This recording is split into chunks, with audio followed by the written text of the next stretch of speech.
All right, hello everybody, and welcome to Geopolitics and Money. Excited to be with you. How you doing, Elizabeth? I am doing great. We are Oh, fresh off of a vacation. oh yeah. How was it? How was it? It was wonderful. Well, It was good. wonderful. It's always nice to take time off, you know? It is. And we went to the Yeah, beach. We went to Panama City, Florida, which good. I've never been to before. But I the had a oceans chance were to visit. beautiful. I mean, Yeah, it was wonderful. We had a really well, great time. good. Well, good to have you back here. So we have an interesting topic, guys. Something that's especially for our American viewers. As a matter of fact, not just American viewers, but consumers from around the world, since our policies tends to really impact the rest of the world, but Yeah. mainly here in the US it's because of what the Trump administration is trying to do versus what the reality on the ground is.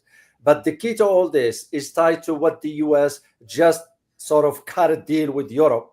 And the question that I'm left with is Europe holding the end of the stick, economically speaking? Okay, so I think let me I'm gonna pull this up for you guys, but it is basically the decisions more or less that were made in regards to the EU and the Yeah. US in the trade and tariff deal. I mean, I guess it is technically a deal, but I think you're Well, asking. actually, no, sorry, Elizabeth. Yeah. Sorry. I read that it's not a deal, it's a framework trade agreement, which means will I consider it? I don't know. I don't know. What do you guys think? Is it a fait accompli, a deal? Because if it were, or if it was, why would the administration name it sort of a framework? Well, so there are parts of what happened Uh-huh. there that are not set yet. So, for Oh, example, okay. there are a couple of like key pieces that are set. So the first piece is that there is the sorry, my brain is still on like On vacation. vacation. Yeah. The tariffs are set at 15%. So that's something that really was set. But then we also have a couple of add-on things, and that's what really makes this deal interesting. Is Yeah. we have not just the tariffs, but we also have 750 billion in energy products that the EU is going to buy from the US, which we're going to dive into that in a minute because that's a Yeah. really really big deal, especially in the context of Nord Stream being blown up. The EU has higher and higher natural gas, oil prices, right? So we have that in context of what happened between Russia, Ukraine, and the EU, Yeah. especially in terms of sanctions against Russia, especially in terms of. So we're going to dive into the geopolitics of that because that's almost $1 trillion worth of energy products. The Yeah. next is there's supposedly 600 billion in new investment into the US. So not only did we get a 15% tariff, and it's non-reciprocal. So the tariffs of goods coming into the United States have 15% tariffs on it.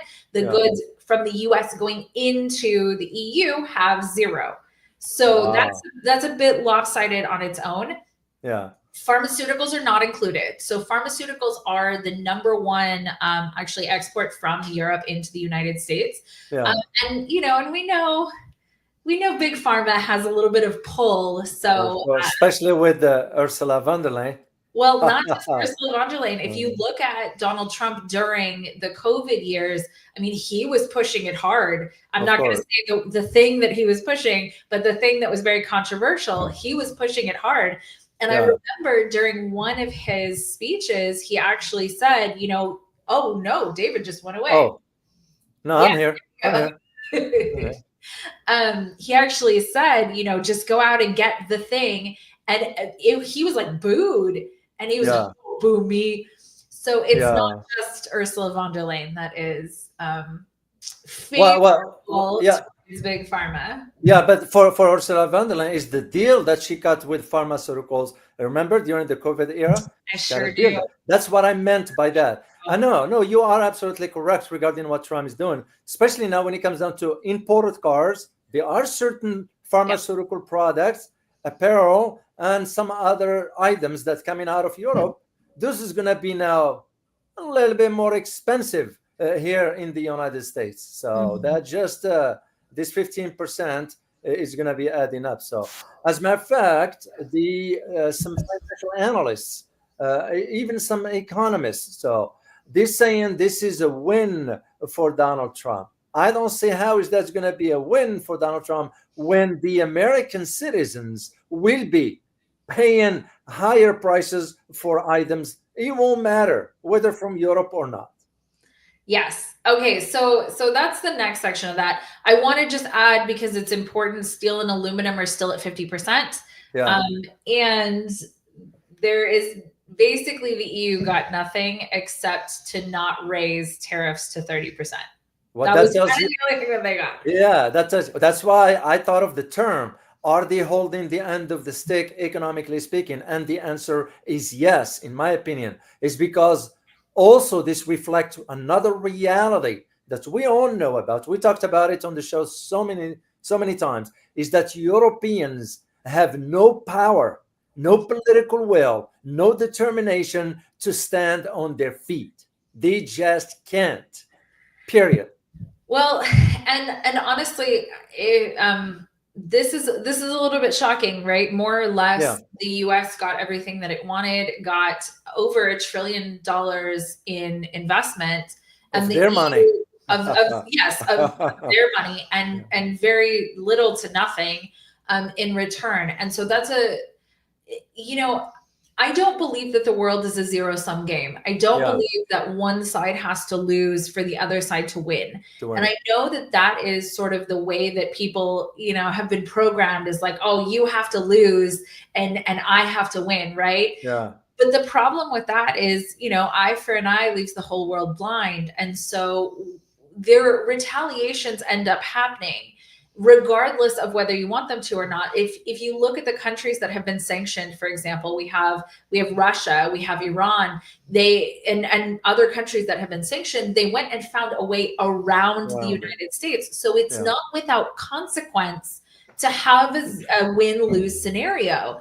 And so right now, this may be the situation that the United States is in right this second. But where is the retaliation going to come in? Where is that? Where is the other shoe that's going to drop? Yeah. Because in a win-lose situation, you're setting yourself up for that. Yeah. So this does look extremely lopsided in the direction of the United States. I will say this. I want to dive into the argument that tariffs are good for the United States. Yeah. And so we'll dive into that in a second too, because that is the big argument that people are making is like, well, tariffs are really good for the United States. And it's a little bit more complicated than that. That's true. And this is the idea why you have to think in terms of why the Europeans, that last week or week before, when Ursula von der Leyen, the head of the EU, went to China. So makes you just wonder. It's because Europe is realizing that, in the case of China just shrugging its shoulders regarding what the Americans are doing. But China's economically is far different than the EU. Mm-hmm. So this is why the EU sort of is in weak position to even put anything on the table. They can't. Yeah. China does have that leverage, and that China, what it did is push back against the Americans, only for the Americans to realize, especially Donald Trump, specifically, that all his bravado against China ended up backfiring on him. Might not be the case against the EU. Why? For the simple reason, EU is too weak. Yeah, the EU fundamentally hasn't, and David, you can really speak to this more. The EU fundamentally hasn't been separated from the United States since World War II.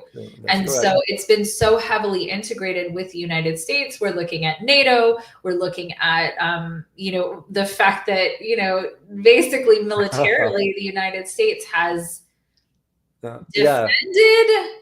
Again, Europe, not really against anybody, but the United States has been a really critical part of Europe. That's true. You financially and militarily. So now that is, now that that's in question, because we are looking at the rising influence of China in the EU. It seemed almost critical because the US plus the EU is 44% of global GDP. And so that's a very large percent. And so if the US lost Europe, EU, it would financially be a really big problem. And so it looks Yeah. like the US, I don't know what the EU got in return, because I can't imagine it's nothing. Unless Ursula von der Leyen, who seems kind of like a shark, if I'm being real, she does Yeah. not seem like a daisy. If she Yeah. just kind of laid over and was like, all right, you can have whatever you want without getting anything in return, does that sound fishy to you? No, yeah, of course. Well, the one thing that I can sort of not confirm, but rather attest to, is the idea that they are getting something slightly in return, and that one has to do Right. with the continued support for Ukraine, because that's what they want the Americans to push into that direction. However, when you consider the two conflicts, the one about Ukraine and the one about Gaza, when you look at Europeans like France and UK and even Germany this morning, they are debating now the recognition of the Palestinian state. Of course, I personally will not trust them no matter what they say, because if you take the UK, for example, that stated, yeah, we will recognize the state of Palestine by September, unless Israel stop its starvation and all that stuff that they're doing into the Gaza. But it gives you an idea right there. You have to, if you are to recognize a state, what would you put a condition there? That's why I can't trust the Europeans anyway. The same thing that the Europeans have been saying, we need to have our own security, whatever. They just can't.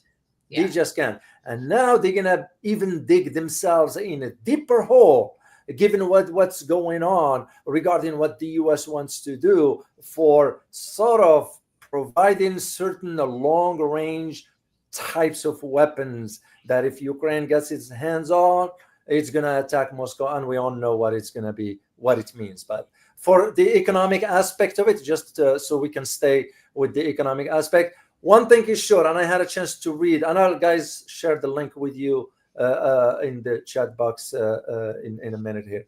One thing is that for us, American consumers, so here is the harsh reality, is that even with the reduced tariffs is expected, because with this one, it's going to spur higher prices.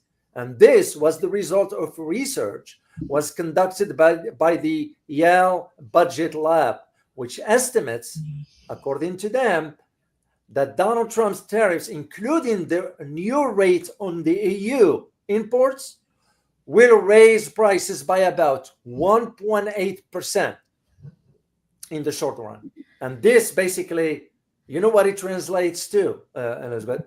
It translates the equivalency of an average household, an income of about roughly $2,400 increase in expenditure. Right. So you're speaking to something really important right now, because there are even the projected numbers, quite frankly, are not amazing for the big beautiful bill. So okay. So there are a couple of really big things happening right now. The first is exactly what you're talking about, is what the tax, because the big beautiful bill is set to cut taxes, right? Like that's one of the things that is, that it's the big beautiful bill situation is very, very frustrating. But taxes were a big component of that, and cutting taxes.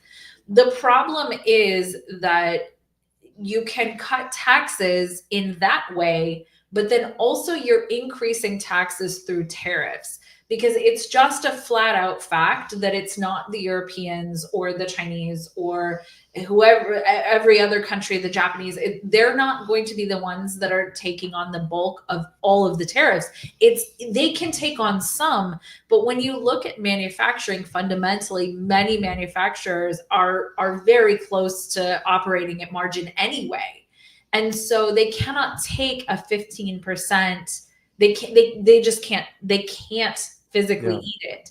And so since they can't, it is going to end up with the United States. It's not just going to, with the regular person, right? With everyday citizen, it's not just going to end up being the importers who pay all of the taxes, and that's where all of that comes from, right? It's just a fact. Like there's nothing, there's no argument there. I don't even think that's being debated right now. That's just a flat out fact. So since that's the case, that is more or less a wash. So whatever tax cuts came from the big beautiful bill, it's not like no taxes are going to come in to make up for that. It's just they're coming in a different way. They're coming in through tariffs. And so more or less you do have a wash there. Yeah. What you don't have is a reduce in spending by the government. What you don't have is a reduction or a balancing of the budget. And so there's a really interesting dance that's happening right now, because there's the whole, we reduce taxes. This is going to be so great for people. We're going to reduce taxes. Oh no, the taxes are going to be paid by the Europeans. Oh no, the taxes are going to be paid by the Chinese. Well, I think the reality of that, if you're listening to any intelligent economist, is saying that's absolutely not what's going to happen. And you're absolutely right that the average cost of living is going to go up again, which the US population, quite frankly, cannot take. I don't know what Trump is thinking. I don't know whether this is a controlled demolition. I don't know what this is, but the everyday American cannot take that level of price hike right now. Yeah. But the Americans, some of us, not all, I shall not generalize, just watching from the sidelines. So till something happens, till people descend into the streets and demand a change, no, it's not going to happen on its own. I look at, for example, in some other countries, just as a quick example, what took place in Malaysia. And of course, the Malaysia situation is slightly different. And when I jump into conclusions here, my point is just how, for example, the electricity bill went up for the consumers for certain aspects of the economy because of the tariffs also. They just, even though it was a minority that descended to the streets, whatever, it shows you one point. And the point is, power lies with people, not the government. Absolutely. For us, is we don't have, because we have a society that is so brainwashed beyond belief, and they're just taking whatever. So to me, it's like, okay, it's not going to change on its own. That's just how it works. So till people take stand and demand either the resignation of even the president himself, we should have something on the books, in my opinion. We should have something in the books that require, if a politician does not hold his end of the bargain regarding what he or she campaigned on, and things go the other direction, he or should be forced to resign, period, whether they finish their term or not. That's my opinion. I mean, it's interesting that the Epstein stuff quieted down quickly. Yeah. Hey guys, don't forget about the Epstein stuff. Yeah. Makes you wonder. Makes you just wonder. Yes, it does make you wonder, because all of a sudden it went away. It wasn't like a slow burn out like you'd think it would be. It just amazingly went away. I wonder how that happened. Yeah. All of that conversation just went away, and all of a sudden you have this huge victory. Donald Trump got all of this from Europe. I wonder. Yeah. Well, the same argument he made about, for example, in Japan, that Japan's going to be investing $500 billion. It's a lie. It is a lie. You know why? Because the Japanese Prime Minister's office indicated that, wait a minute, we didn't talk about 500 billion. We talked about 1% of that amount, or 1.2% of that amount. So of course, if anything Donald Trump said, you have to just reverse it. The guy is inherently a liar. I biological, whatever. I don't know what. I'm not a psychologist. Maybe we need to reach out to Dr. Stewart for him to make an assessment on that. It just, on a serious note, is the idea we can't be trusting what Donald is saying, because he was never truthful about anything. Yeah, there are certain things he gets on and do this and that, but when you think about this, the beautiful bill there is tax cuts. Tax cuts that's going to benefit the rich, that's going to benefit the corporations, not the average citizen. And this is where we have, you guys, especially for our American viewers here, have to pay close attention to really what it all means. I mean, I look at it just for our neighbor to the north, which, by the way, tomorrow they're going to be hammered with the 35% tariffs. Yeah. So that's where really the question is, right? Like that's what we're asking, is what really is the impact of these tariffs, and why is Donald Trump so aggressively fighting for them? Because an alternative, like, let's say, David, the argument was that, he's doing this to reshore a bunch of industry. He's doing this to bring, wealth back to the United States. Okay, that's fantastic. That's not a bad idea. Fundamentally, that's not a bad idea.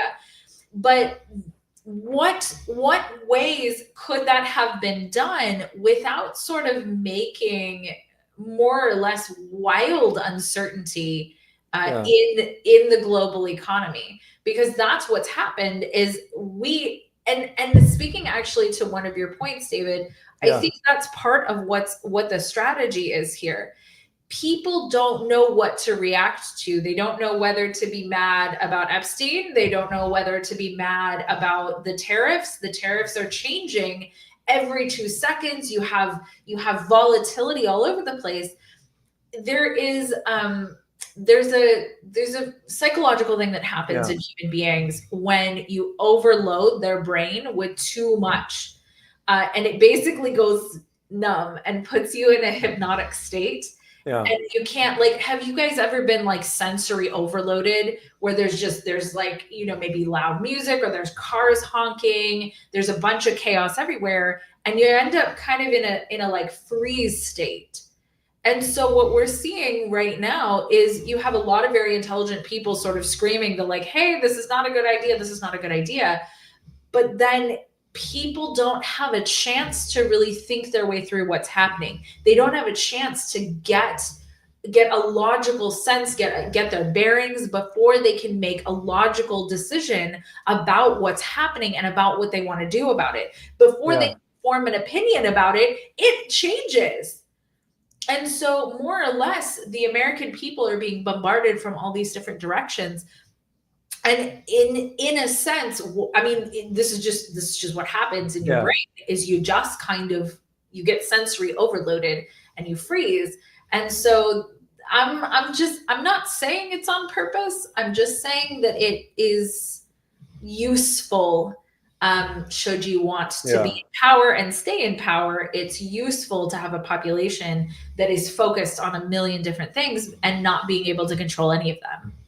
Yeah, that's true. Well, this is one of the reasons also why we caution our viewers in the community to really pay close attention and not fall for the trap of, there are some stuff that when I scan, I usually don't go into YouTube and look for, I don't have time for that. So, but when sometimes I came across something that just reading the title, I don't even watch, just reading the title, I can see how it's misleading. I'm not saying they don't intentionally. It's not my business. All I'm saying is we care for our community. This is why, you guys, we recommend that you pay close attention. Don't jump into whatever you are seeing on YouTube and all that stuff. Oh, absolutely. I want to go back to the point of especially for the American consumers here. I had a chance again to read an article by Christopher Rugabert, and I'm going to share a link with you guys. For his research, the numbers were slightly from what I mentioned earlier. Earlier, I mentioned about 1.8% for the rise in prices. His stats shows about 2.6%, which, by the way, the figures came from the Feds. And this was in June in comparison to a year ago. That's how much prices rose, 2.6% comparison to years ago. And that's exactly what the Commerce Department stated as of 3 days ago. So, and this was an increase from an annual pace of 2.4%.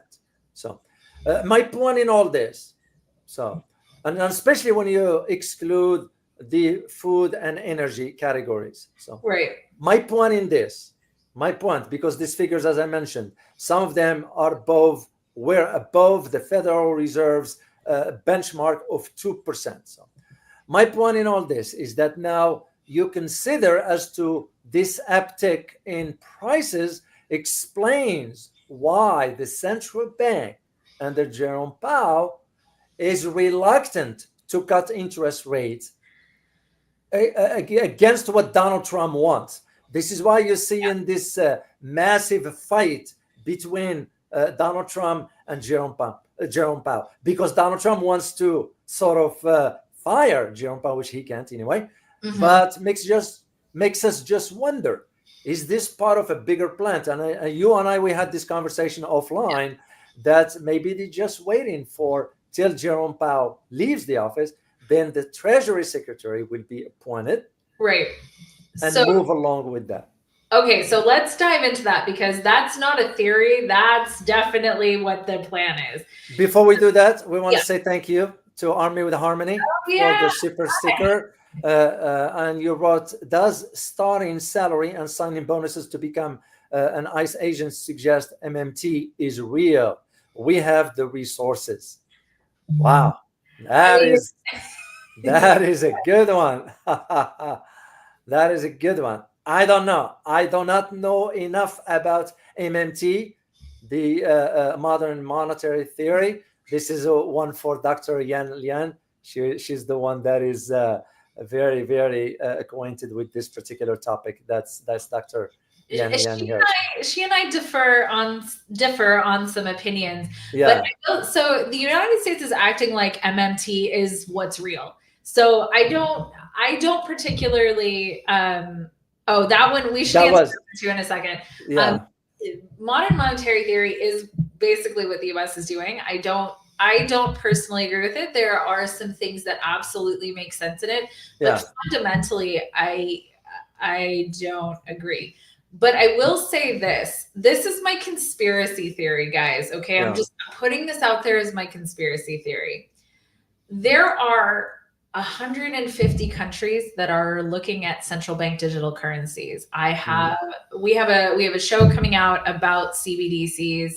They are going to be a fact. They're coming for Europe at the end of this year. They're flat out going to be a fact globally. The United States is one of the biggest countries where the population overall, the people are pushing against it. And the reason the people here are pushing against it is because more or less the Fed has absolutely destroyed our purchasing power. I think that let me see the exact fact is the US dollar has lost 97% of its purchasing power under the Fed stewardship in the last 112 years. Okay. Yeah. So there is a reason that the United States, that the populace should not trust the Fed and should not trust the government in terms of dictating absolutely everything that you can spend money on. Okay. So there's very good reason for that. But central bank digital currencies, unfortunately, I think are like a sold thing around the world. What is interesting is if you have a central bank digital currency, and it doesn't have to look like Fed coin or whatever, it can look like a digital dollar. And you have a world where AI has taken most of the menial tasks, right? So most people don't have jobs that AI could not fill. Most people have jobs that AI could take. Now, I actually think AI is a good thing, so I'm not hating on AI here. But if you have a mostly unemployed population and you have a central bank digital currency, you have universal basic income, UBI, which is what all the big tech giants are talking about UBI, right? They're like the UBI utopia. Okay. So if you are now having to pay for everyone in a country, what would you do? You would get rid of a whole bunch of people that you feel are not productive in it. So that's my conspiracy theory on ICE and on what's going on with immigration. Is that this is sort of my conspiracy theory, guys. This is just my opinion, but this is sort of the beginning of, and you're, in my opinion, you're seeing seeds of it all over the place. So No, um, no, it's an opinion. Yeah. just throwing that conspiracy theory out there, Mhm. because this behavior, something is in the works, and you can see different pieces of it all over the place. Indeed. Something is Well, changing. yeah. Once again, I want to say thank you to Army with Harmony Yeah, for that, and also for a great awakening emerge if files released. That's regarding the Epstein. So I think a great change would happen. will Yeah, happen. Yeah. absolutely. And I think that the powers that be are very scared of that. Yeah. They And should. as I always say, the system is corrupted to its core. Till we deal with the fundamental issues, the cosmetics of changing one law here and one law there, it's not going to cut it. You have Yeah. to get to the roots of this. You start with giving more power back to the people. You put a term limits on those damn Congress corrupted people. You limit the role of the foreign entities like APAC that it has manipulated the political system. They have to be registered like every other entity. It's same for. Do you know that some of us, for us, like if I am to hypothetically, guys, if I am to go and consult with a foreign government, I have to register in Washington. So if I advise country A, I have to register in Washington that I am providing consulting services for. So if I am to do this, why not entities that are operating on our political system?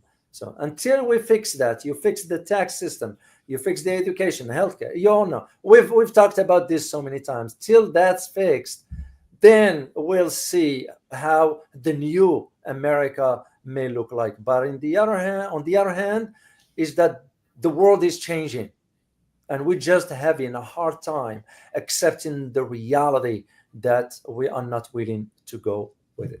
Well, here's the thing about the world changing, because I fundamentally actually think multipolarity is a good thing. I Yeah. think it is a rebalancing of the world.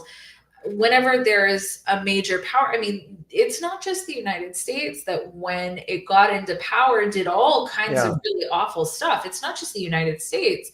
The Great Britain before it, I mean, we joke about this all the time that most countries' Independence Day is from Great Britain, Yeah. right? That's Most, true. and the horrors that they committed, and when you have these large warring basically entities, what you have is destruction. I mean, humanity doesn't move forward.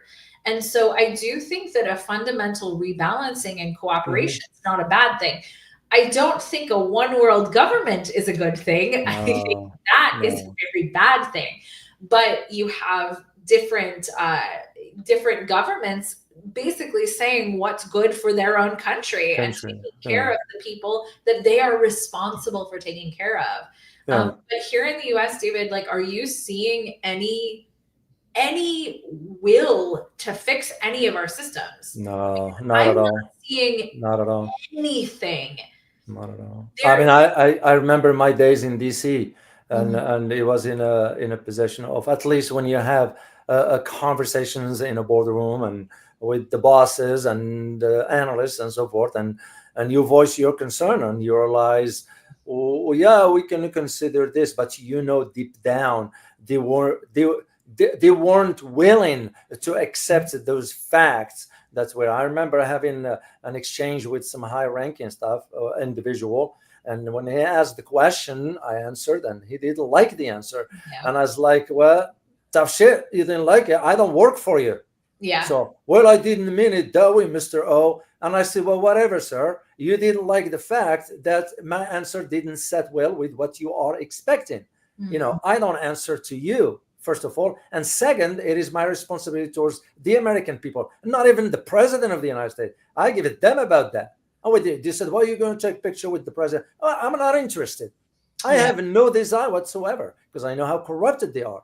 But my responsibility lies with the American people.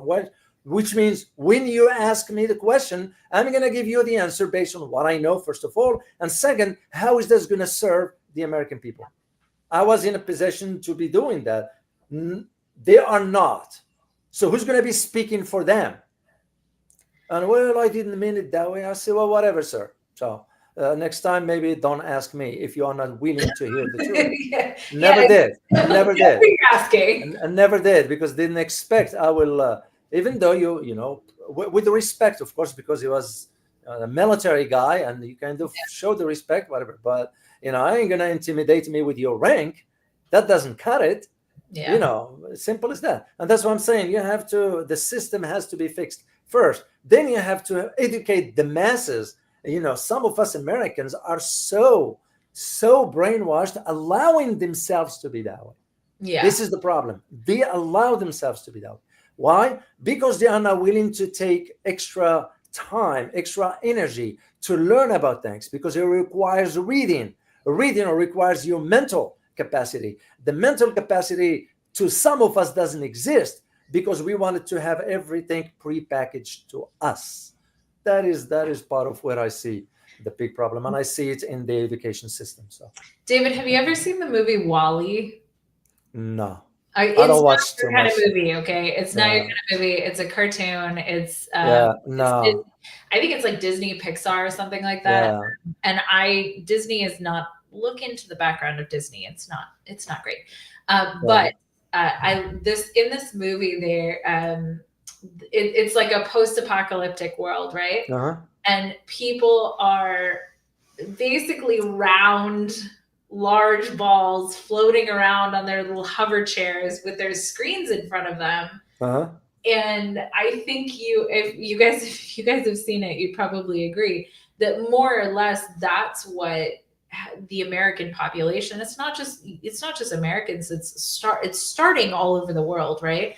I remember years ago when they were talking about the fact that fast food. So fast food, obviously started here in the United States. The large chain fast food restaurants started here in the United States. And as they started, and as like sodas became popular, all of that, the obesity level started climbing, right? Yeah. So all of a sudden now, I think, don't quote me on this, but I think the statistic is like 80% of people are metabolically unhealthy in the United States. That's almost everyone, okay? It's huge. It's a huge, huge problem. And it's one of the things that RFK, which new boss, same as old boss, it seems, but that that he was really talking about was like metabolic health in the United States. Absolutely awful. Absolutely plummeted. Yeah. But as we watched fast food and sodas actually go to other countries, we watched their obesity rates climb. And so you're looking at more or less a systematic, and this is kind of what drives me crazy, is people know that kind of stuff is bad for them, right? People know that the government lies and the news lies, and fast food really isn't very good for you, and soda really isn't very good for you. I'm like, do you guys not have any discipline? Where is the thought process there? And it's the same with smoking, right? Like they put on the package that it'll kill you and cause cancer and all this stuff. They put it on the package, and people still smoke. And I think it's that thing in humanity where it's like, the consequence will never come because it's in the future. Well, the future comes. The future shows up. And so I don't know. I do have a lot of frustration, I guess, with the American people for that sense of like no discipline or deferred consequences, and that being okay. So I don't know. Sorry, that was my rant on that, but it kind of pisses me off. Yeah. Well, till they educate themselves, I don't see how it's going to be changing. So I want to go back to one particular point when you mentioned about CBDC. And I had a chance to read a post by my friend Richard Turin. You all remember him, right? Yeah. And really, as a matter of fact, I'm going to share the screen with you guys so you'll see. Matt Bakke, that was hilarious. What was it? So funny. He said, Elizabeth, about most countries' independence from Brits, wasn't Shashi Tharoor that said the reason the sun never sets in the British Empire was because even God didn't trust the Brits in the dark. That's so funny.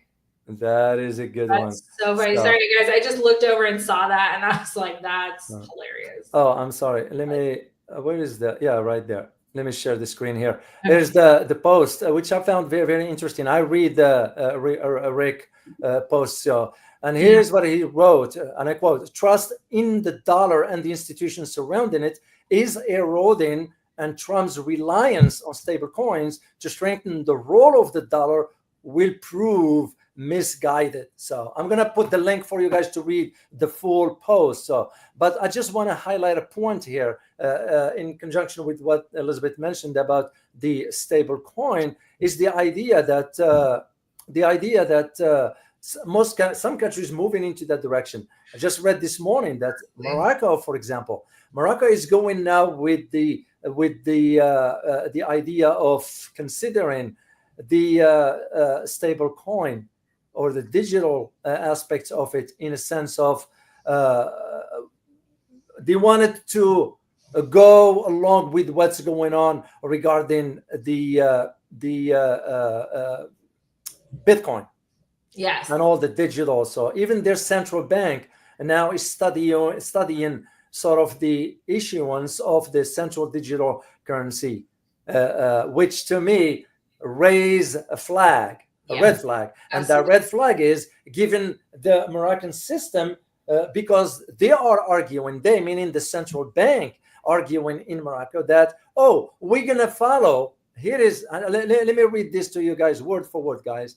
During a conference held in Rabat on July 21st of this year, the bank governor explained that the kingdom is pursuing this approach in parallel with close international cooperation, including the World Bank and the IMF and the Central Bank of Egypt. Wow, the most Read trustworthy between the ever. lines, guys. Wow, I'm so excited. Yeah, because Americans will have to know that if they go that route, they're going to be controlled financially by the government.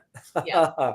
That is one of the problems regarding their freedom, financial one, that is. Second thing is, I recall 3 years ago or 4 years ago, Morocco wanted to float its currency. You know? Yeah. Guess what happened? A phone call was placed from Washington to Rabat, and I say, you better not do that. Mm-hmm. And they didn't. Because you know what happened when you float your currency? You kind of, because the dollar and so forth. And Morocco just backed down. So to me, it's a bad sign as to where this is going to go regarding the CBDC. And given that Europe is intending on implementing this coming October among the EU members. So I'm glad Poland doesn't have that because Poland maintains its own currency. The zloty. So Poland is the best. Well, it's smart. I'm biased, but Poland. I know. Yeah, but it's smart move. It's smart move. Makes you just think about how they were thinking ahead. They're not going to be tanked with the rest of the European Union, given where they are economically. And now with the tariffs, it just put the two together and figure out this is not going the right direction for Europe. Well, and David, you brought up kind of an interesting point, and that is fundamentally we're looking at a huge shift in the financial, basically the global financial systems. We're looking at, and it's actually very interesting because maybe one of the best things that the U.S. could have done with its current trajectory is sanction Russia, because Russia is actually doing just fine. But they're not beholden to the U.S. sort of for their economy's success. And I believe it's controlled demolition. That's my personal opinion. I believe this is a controlled demolition of a system that just wasn't ever going to work. We know that 100% of fiat currencies fail. We know that. That's not debated. And so when we took, and there were reasons why the dollar got taken off the gold standard, and none of them are very good. But there are reasons why that happened. And so we became a fiat currency, and we were destined to fail at that point. There's strong arguments for we were destined to fail before that point. And Lynn Alden has a really great book, My father-in-law suggested it, and it's absolutely fantastic. But she goes into why it was done and why there were big problems before that. But we have a financial system that was set up to fail. Yeah. But it didn't fail everyone equally. And that's the point, is the elites didn't get failed, right? The Jeff Bezoses and the Elon Musks of the world, they didn't get failed. It's the rest of everyone that got failed. And so we're talking about the financial system like it's a surprise that it's failing. Yeah. It's not a surprise. It was designed that way. That's my personal opinion. And well, no, it is. It's the reality. I mean, I remember when I was teaching at the university, I'll explain to the students the beginning of America, how it's all started. And of course, they will look at me like, what are you saying, Dr. O? Of course, it was hard for them to accept that reality, that the system was set up by the founding fathers back then to favor their own and protect their own interests. It wasn't about freedom. It wasn't about equality. It was about ensuring the protection of their interests, to the point that, back then, as you may know, guys, that it was the Senate that will decide of who the next president will be, or even members of the Senate will be elected by the merchants, the bankers, the landowners, the farmers, the ones with power, basically. It's no different than what we have today, just in a different time and a different setting. That's all it is. So, and this is a reality most Americans do not, are not even aware of, till they understand this fact that the system has been set that way, for them to grasp what's going on right now regarding our ill-conceived policies that we are embarking on, both politically and economically. And this is why we're seeing now the gap is widening between, for example, where China is and where the US is. Mm-hmm. That gap is we're gonna be seeing this vividly the next 3 or 4 years. Mark my word on that. At least during my last year's visit to China and what I saw. So I can only, and I keep up with what's going on in China regarding developments, economically speaking. I can only imagine where they will be next year regarding, especially now with this tariff that backfired on the Americans, thinking that they will pressure pressure China to bow to U.S. demands. That's a big strategic mistake on part of the United States. Because we never accepted the fact that China's today, or today's China, is not China's of the 60s and 70s. Well, here's the thing. I'm not certain that the United States, the current policies from the Trump administration, I'm not certain that they're not on purpose speeding things up. Yeah. I don't, because they seem to be actually speeding up the decline. Yeah. Which is not what they're telling people that it's supposed to do. Yeah. But if you look at a lot of the information, the way that, and maybe the fact that I said Epstein is the reason why our view count is going to be really low on this video. Oh, wow. But, if you look at a lot of look at the drips, right? So yeah. Like, the Epstein situation, for example, because we don't know the people who are on that list. We don't know what they came to him for, because we don't really know what he did. Apparently he gave some kind of tax advice worth hundreds of millions of dollars, but we don't know what he did. Okay. Yeah. We know that he had apparently no clients, but we don't know what else he was doing. Okay. Yeah. The Trump administration's response to the Epstein situation made just about everybody not trust him. Okay. Yeah. If you can't trust him in this one area, where else can you not trust him? Or where else is there some other motive than what the government is saying? Yeah. And so it's not impossible that there is an expedited decline that's happening as a result of these policies. Yeah. And the American people more or less are just along for the ride. Of course, yeah. They're watchers. They're watchers, because that's what happened when you lack a critical thinking, because you start to just watch, no more, no less. You can't There is the reason why the news media in the US is set the way it's set, for a reason. All they want you to do is sit on the recliner with a bag of chips and Coca-Cola and watch without you thinking. They'll provide the information, they'll do the analysis for you, and they reach the conclusion for you. So because they don't want you to think. The moment you start thinking, you're going to start asking questions. The moment you start asking questions, you're going to raise the flag for the government. Yeah. Because you're going to become a danger to the government. That's the harsh reality. So, it is. Yeah. And the fact also, I was going to say something else and I forgot. That's okay. It'll come to you immediately after the show. Yeah. What was it? It was something I was going to mention. But anyway, it'll come to me later on. So, but that's the idea. So this is what we wanted to share with you guys. Regarding the views. You mentioned about because we mentioned Epstein. But on the other hand, we don't care for that.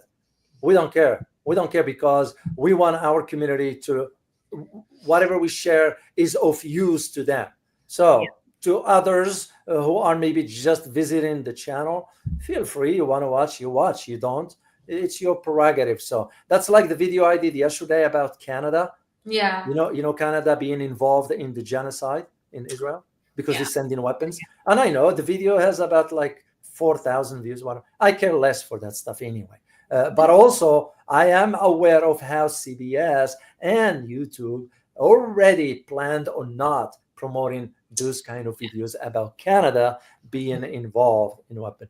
I care less because what I care about is our community to be informed. That's all it matters. And speaking of community, before I forget, let me share a link with you guys for tomorrow. If you have time to join me on the other channel, I will be talking about a very interesting topic pertaining to, there are 3 or 4 countries as we speak are considering the nuclear deterrence.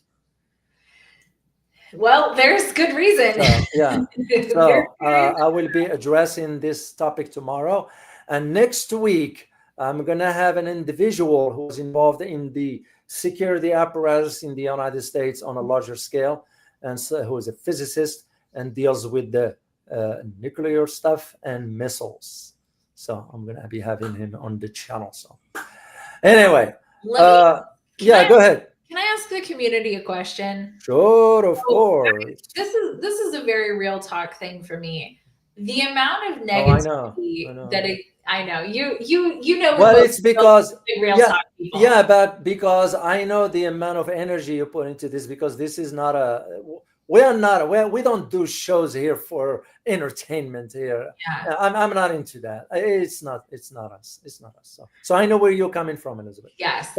Sorry to interrupt. And no, that's okay. And so really, this is a real talk because we're a community. We're a community together. There's so much flat out negativity, right? In the news, on YouTube, on social media.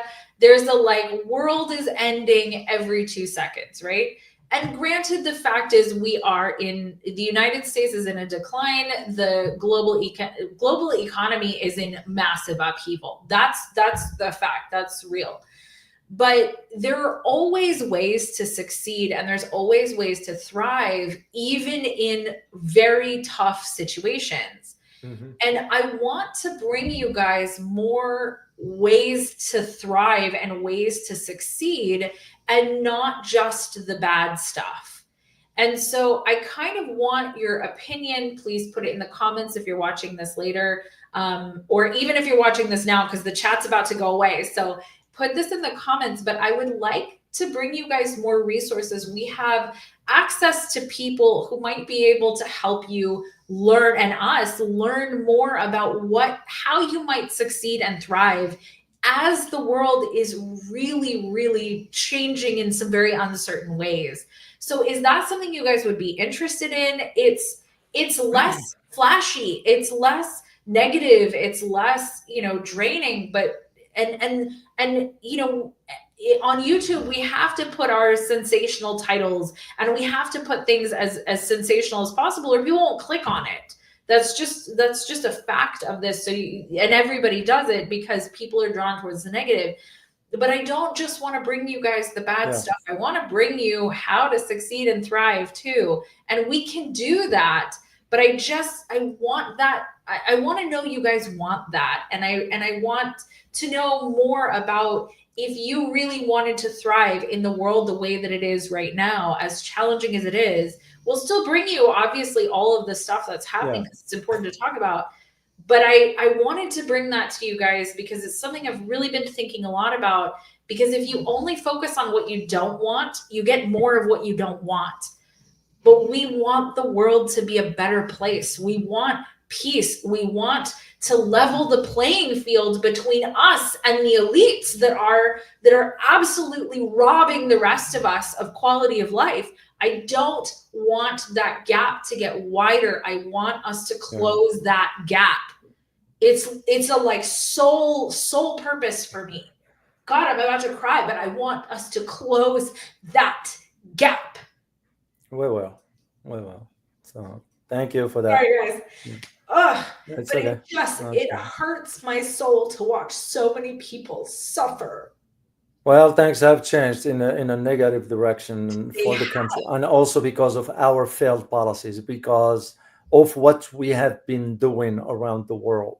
It was never about cooperating with the rest of the world. It was about compelling other countries to bow to our agenda, to whatever that is. And we also, that suffering is going to sort of expand. You see I had a chance to visit some parts of the world that the media will never go there. Absolutely. What I saw was heartbreaking, and due to our own. And I was like, you guys, what are we doing here? Sort of that can sustain itself forever. It can. It's gonna come a time when we're gonna have to face this reality one way or another. So it can't, and it's not just around the world. I mean, if you don't live in the United States, you don't see the suffering here either. That's true. The suffering here is rampant. It's all over the place. I mean, debt has skyrocketed, not because people are out buying boats and cars, but people are buying groceries on debt because they can't afford anything else.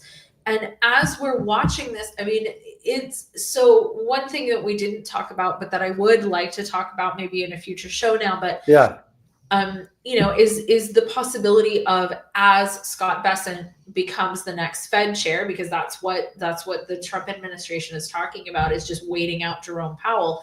As that's happening, there are some cascading things that might lead to very massive money printing. And if we devalue our currency anymore, like I said earlier, our currency is devalued by 97% in the last 100 plus years. I mean, that's only getting worse with money printing. And MMT, I know that everyone is like, oh, it's not a big deal as long as GDP is rising, as long as we have, whatever. But the reality on the ground is that things are getting worse and worse. And so I have very large concerns about what the next few years are going to look like. And as the US has less and less allies externally, I mean, I understand that the Trump administration said the point of these tariffs was to spur business growth here in the United States, but it's not looking like it's making much of a difference yet. Now, granted, it hasn't been very long, so it may in the future actually do that, but it looks like the consequences are worse than what we could potentially get out of the deal. And so I have very big concerns about what things are going to look like here in the United States, and then what things are going to look like globally, because uncertainty is rampant right now. And markets don't like uncertainty. So sorry, that's all right. And we will keep an eye open on this. And like you said, we'll probably address this kind of changes in the upcoming shows we do in the near future here. Well, I want to bridge the gap, and like I said, we're a community, guys.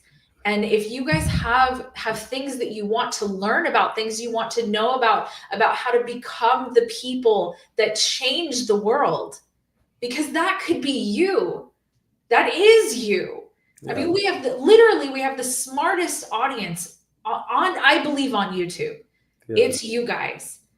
And the world needs people to step up and change it right now. And so please let us know what we can bring to you, what we can give to you that will help you be that change, because you're all over the world.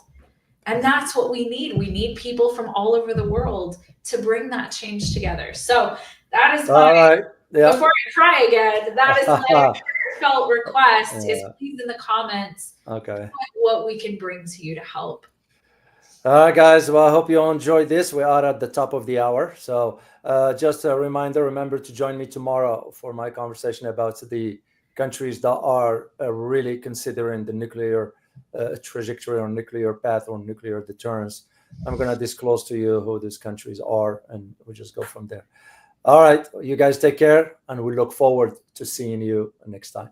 You take care. Bye-bye.